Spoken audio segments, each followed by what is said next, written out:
I sat in my wedding dress, staring at my phone, the message glowing on the screen. I can't walk you down the aisle. Your sister's event is too important. I'll try to make the reception. It was from my father. Tears blurred my vision. My bridesmaids froze, watching me unravel. I whispered no, again and again, before throwing my phone across the room. Emily, what happened? Jessica asked gently. I could barely breathe. My chest felt like it was collapsing. Our wedding planner, Claire, walked in with her usual efficiency until she saw my face. What's wrong? My father isn't coming, I choked out. He chose my sister's celebration instead of my wedding. 17 years earlier, at my mother's funeral, Dad had promised, I'll always be there for the important moments.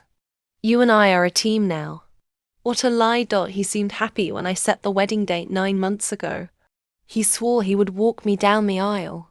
But when my sister Melissa planned her career party for the same day, his excuses began. First traffic, then timing, then guilt. And now, a text, 3 hours before the ceremony. My phone buzzed again. This time it was Uncle James' dad's older brother. Emily, I just heard. I'm so sorry. Through tears I whispered, he's not coming. Then let me do it, Uncle James said firmly. It would be an honor to walk you down the aisle. Something shifted inside me. Family isn't always who you're born to. It's who shows up. Just then, Jessica handed me her phone. Messages from Melissa, accidentally sent weeks ago. Don't worry. I'll make sure Dad stays with me on her wedding day. Sabotage. She had been doing this for years, turning Dad against me, making sure he missed my biggest moments. Ethan's mother, Catherine, entered. She held my hands. My father refused to come to my wedding too. Don't let this break you. This day is about you and Ethan, not about who failed to show up.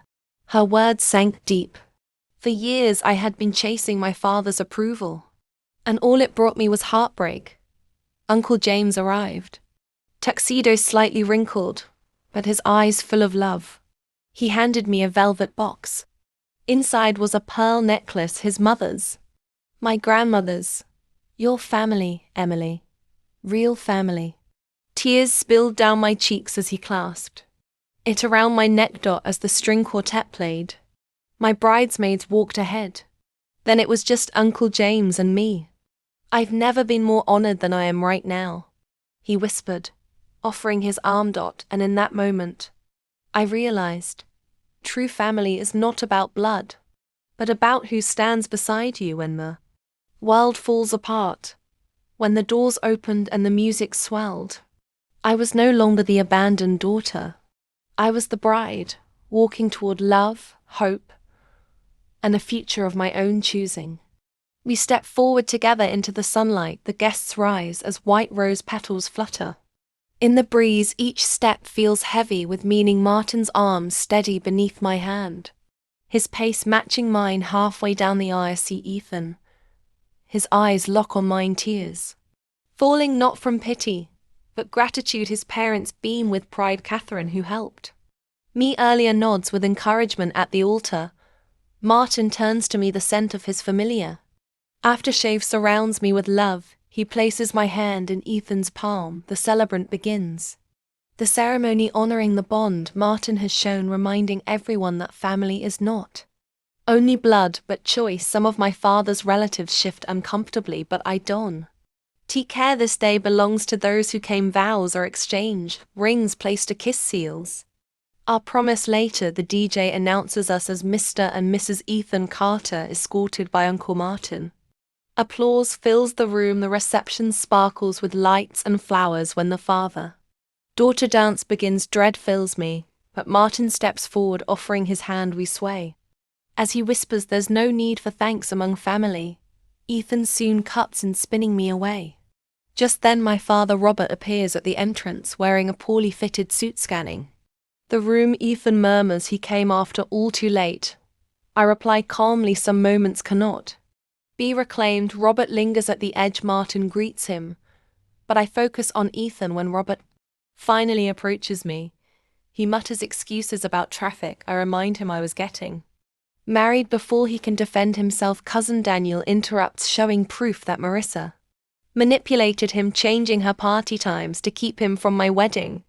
Robert pales, realization breaking him. He stammers apologies, but I stop him. It's too late. I tell him I'm making my choice now. The invisible weight of his approval finally snaps, freeing me.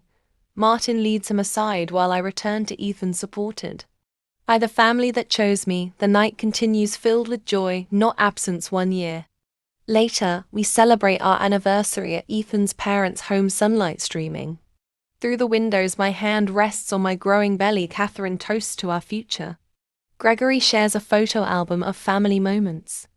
Martin gifts us a baby blanket knitted long ago with love. The doorbell rings. Robert arrives late, holding old photos of my mother pregnant with me.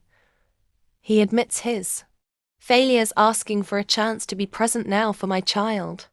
I don't promise quick forgiveness, but I offer 1 day at a time as we gather for a family photo. Ethan's steady on one side, Martin strong on the other, Robert tentative, but there. I place my hand on my belly, knowing our daughter will grow up understanding that family is not only who raises you but who shows up when it matters most. And sometimes, even those who once failed can be given a second chance. Thanks for watching. Don't forget to like, subscribe, and hit the bell icon so you never miss an update.